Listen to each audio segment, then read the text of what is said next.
Exercise question number 15. E, F and G are the partners sharing profit and loss in the ratio of 4:3:3. Old ratio दे दिया हमें 4:3:3. E retires on 31st March 2017. Balance sheet of the firm on that date was as under. So balance sheet दे दी है हमें यहाँ पे E retire हो रहा है.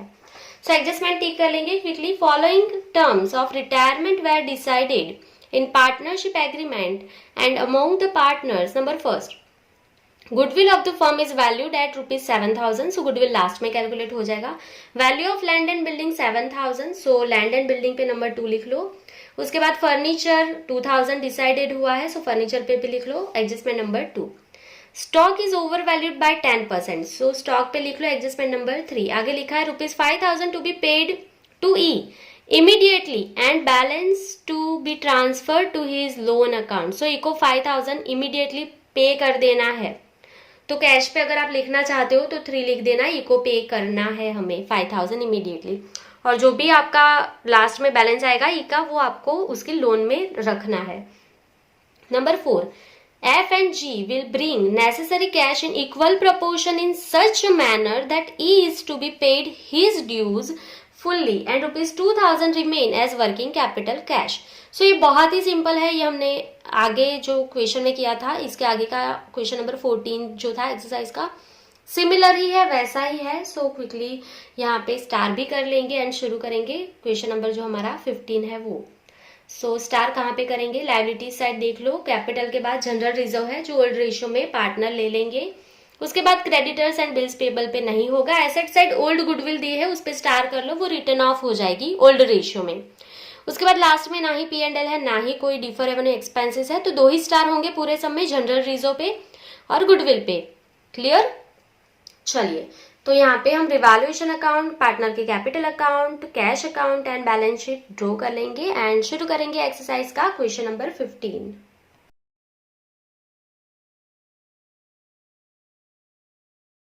सो यहाँ पे हमने revaluation account, partners capital account, cash account and balance sheet जो है आफ्टर रिटायरमेंट वो ड्रॉ कर लिया है. सो सबको शुरू करने से पहले मैं ओल्ड रेशियो लिख दूंगी ताकि पेज वो ना हो. ओल्ड रेशियो जो है E, F एंड G का आपको दे दिया है पहली लाइन में 4:3:3 और आपको बोला है कि E रिटायर हो रहा है. सो यहाँ पे मैं E पे राउंड कर रही हूँ. E रिटायर हो रहा है ताकि हमें मिस्टेक ना हो सब में. क्लियर? चलिए सो अभी बैलेंस शीट की लायबिलिटीज साइड से देखेंगे. सबसे पहले आपको कैपिटल दिया है, सो इसको पहले मैं टोटल कर दूंगी. सबसे कैपिटल दिया है, सो कैपिटल क्रेडिट साइड लिख लेंगे. By balance brought down. E का 8,000, F का 5,000 एंड G का 2,000.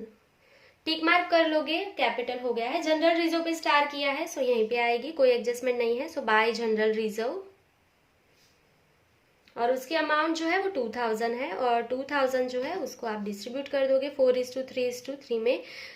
सो 2,000 divide by 10 into 4 is equals to 800, 3 is equals to 600 and 3 is equals to again 600.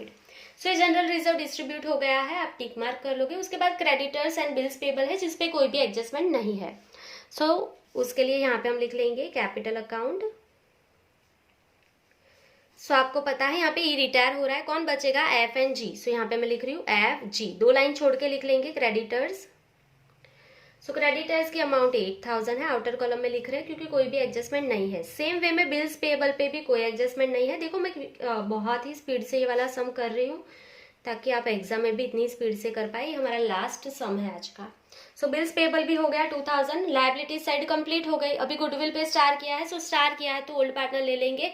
So asset है तो डेबिट साइड लिख लेंगे. To goodwill account, goodwill written off हो जाएगी तो क्रेडिट हो जाएगी और कैपिटल अकाउंट डेबिट हो जाएगा.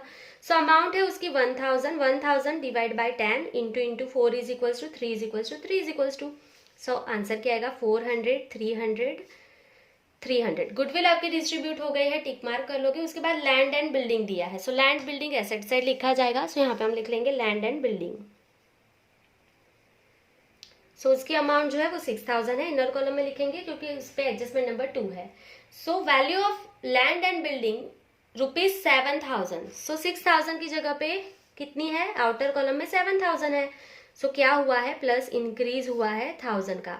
अगर वैल्यू इंक्रीज होती है तो हमें प्रॉफिट हुआ तो रिवैल्यूएशन के क्रेडिट साइड लिखना है by land and building account. कितना है प्रॉफिट हुआ आपको 1000 रुपीज, दैट्स इट। नेक्स्ट, अभी आपको एडजस्टमेंट नंबर 2 टिक नहीं करना है क्योंकि उसमें फर्नीचर भी है, वो बाद में देख लेंगे। उसके बाद आपको दिया है free hold assets. So free hold assets पे कोई भी एडजस्टमेंट नहीं है, हम ऐसे लिख देंगे इसको फ्री होल्ड एसेट्स। 3000 है, आउटर कॉलम में लिख लेंगे। उसके बाद दिया है फर्नीचर। सो फर्नीचर हमारी फिक्स एसेट है, इनर कॉलम में एडजस्टमेंट है इसके लिए लिख रहे हैं, और अमाउंट है 3000। और एडजस्टमेंट नंबर 2 में दिया है आपको 2000, उसकी वैल्यू हो गई है, मतलब आउटर कॉलम में कितना हो गया 2000, मतलब यहाँ पे डिक्रीज हुआ है 1000।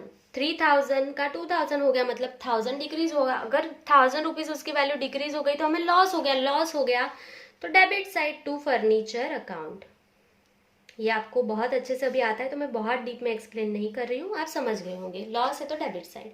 सो अभी आपका एडजस्टमेंट नंबर 2 कंप्लीट हो गया, आप टिक मार्क कर लोगे। उसके बाद आपको दिया है स्टॉक, जिस पे एडजस्टमेंट नंबर 3 है। सो इनर कॉलम में लिख लेंगे स्टॉक, और उसकी वैल्यू है 6600। और एडजस्टमेंट नंबर 3 में बोला है stock is over valued bye 10%, मतलब ये जो है वो 10% ज्यादा है।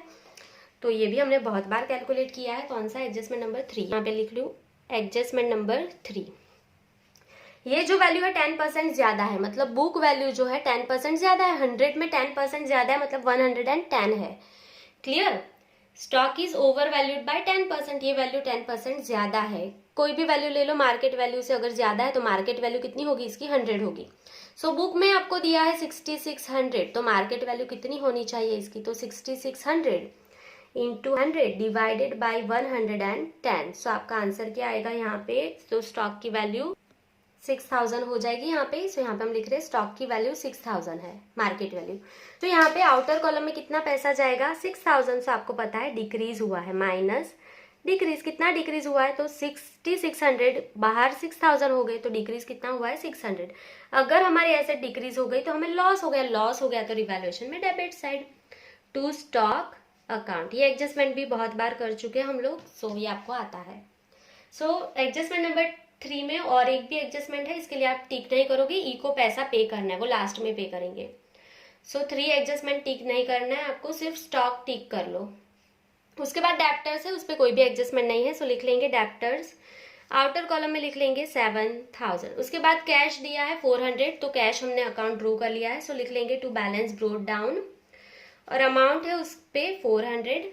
और एडजस्टमेंट नंबर 3 उस पे है कि ई को आपको पे करना है 5000।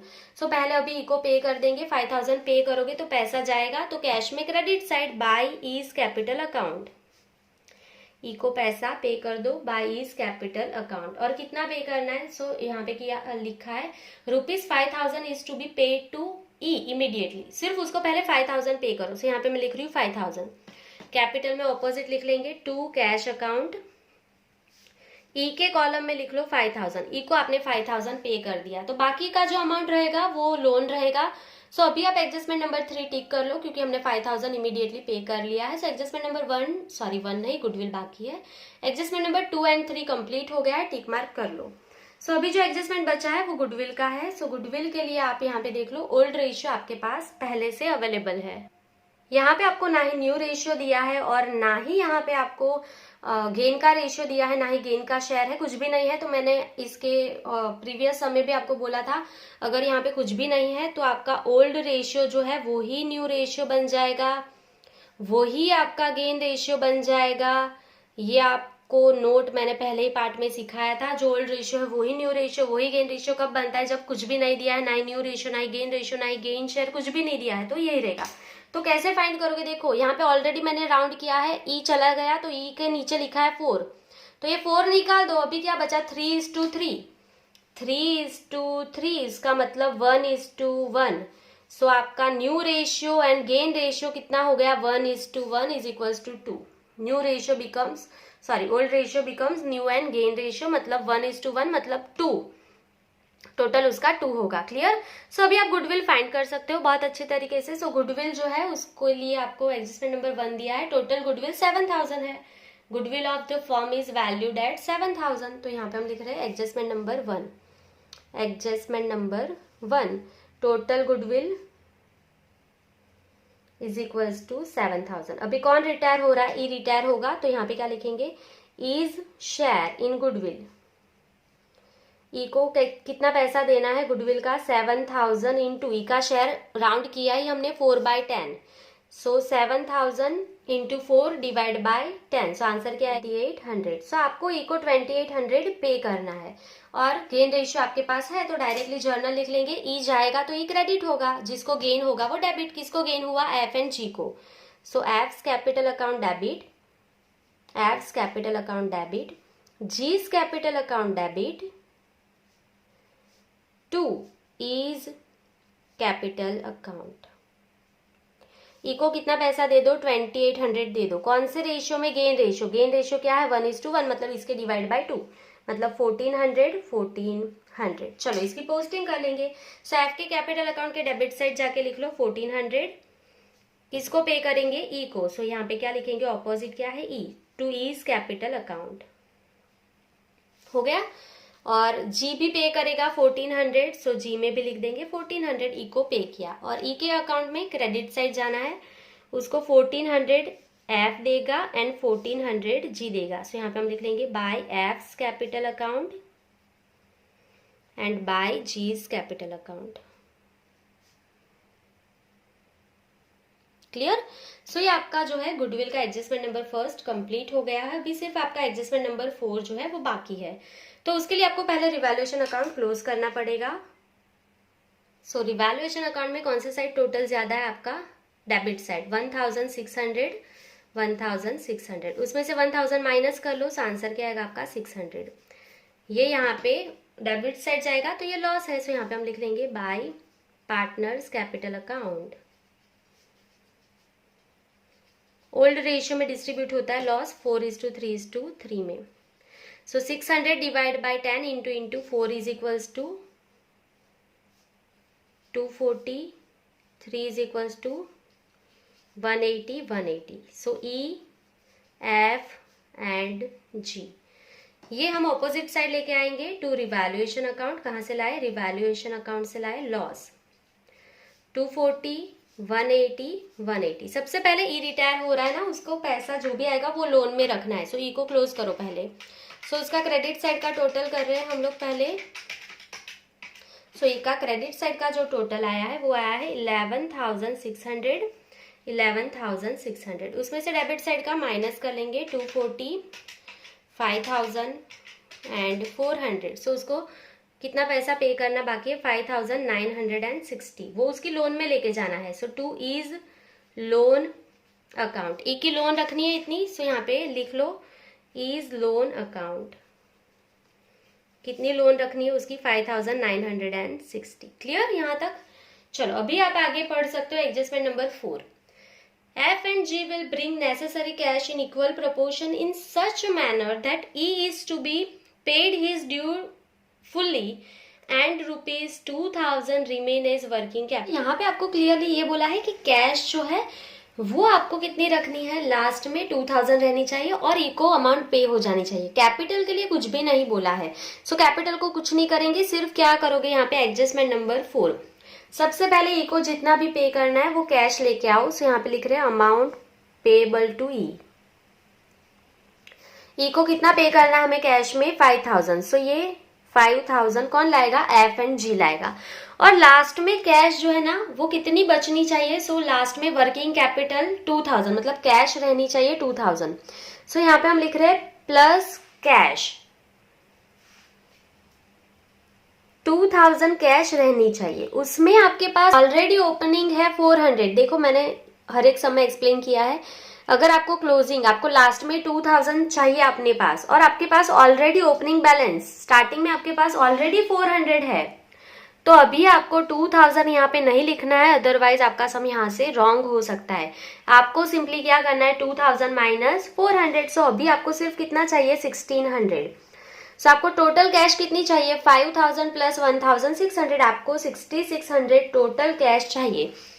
ये कैश एफ एंड जी लाएंगे और ऐसे लाएंगे इन इक्वल प्रपोर्शन, ठीक है? ये इक्वल प्रपोर्शन में लाएंगे। फोर्थ एडजस्टमेंट में क्लियरली बोला है ये पैसा इक्वल प्रोपोर्शन में लाएंगे, मतलब 1:1 में पैसा लाएंगे, सो 6600 का हाफ कर दो, 3300 एंड 3300। एफ 3300 लाएगा एंड जी भी 3300 कैश लाएगा। समझ में आया आपको? तो ये बहुत ही सिंपल था। अगर एफ एंड जी जो है वो 3300 अमाउंट पैसा लेके आएंगे, सो कैश आएगा तो कैश डेबिट होगा एंड जो भी पार्टनर लाएंगे वो क्रेडिट हो जाएंगे। क्लियर? चलो, तो ये बहुत ही सिंपल था। तो कैश अकाउंट में डेबिट साइड जाना है। सबसे पहले एफ पैसा लाया, पैसा आया तो डेबिट लिख लेंगे। सो 2 एफ कैपिटल अकाउंट, एफ कितना पैसा लेके आया 3300 एंड 2 जीज कैपिटल अकाउंट,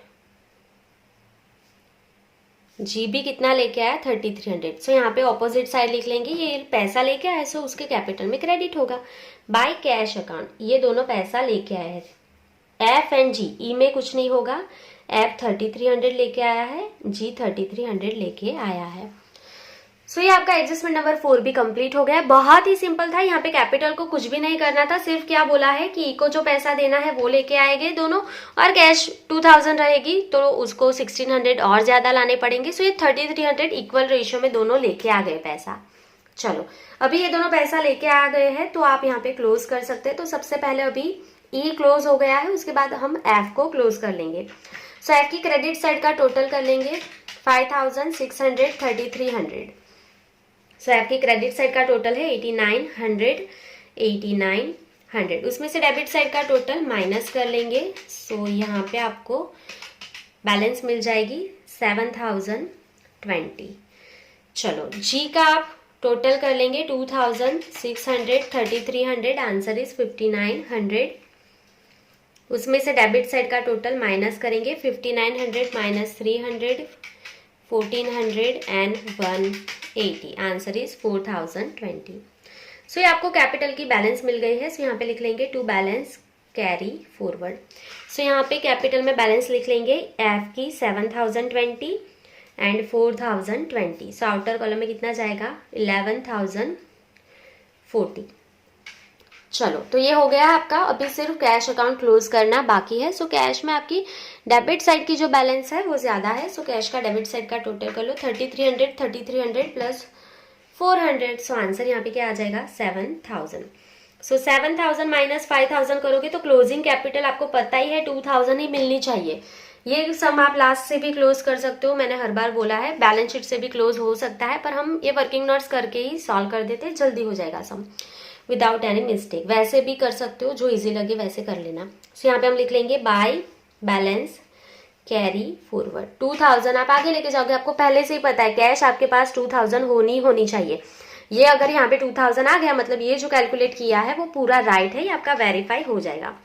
सो यहाँ पे जो है आपका कैश अकाउंट क्लोज हो गया है। अभी आप बैलेंस शीट जो है उसके दोनों साइड का टोटल कर सकते हो। तो सबसे पहले हम लायबिलिटीज साइड का टोटल करके चेक कर लेंगे इसको। 11,040, 5,960, 8,000 and 2,000।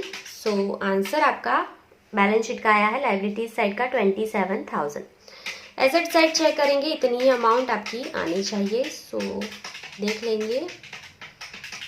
So answer is 27,000। So balance sheet आपका टैली हो गया है, आपकी सारी एडजस्टमेंट की एंट्री यहाँ पे कंप्लीट हो गई है। आई होप कि आपको यहाँ पे कुछ भी डाउट नहीं होगा, आपको पूरा सम अच्छे से समझ में आ गया होगा। सो प्रैक्टिस कर लेना, ये हमारा लास्ट सम था। सो आज के लिए बस इतना ही। Thank you for watching, keep learning.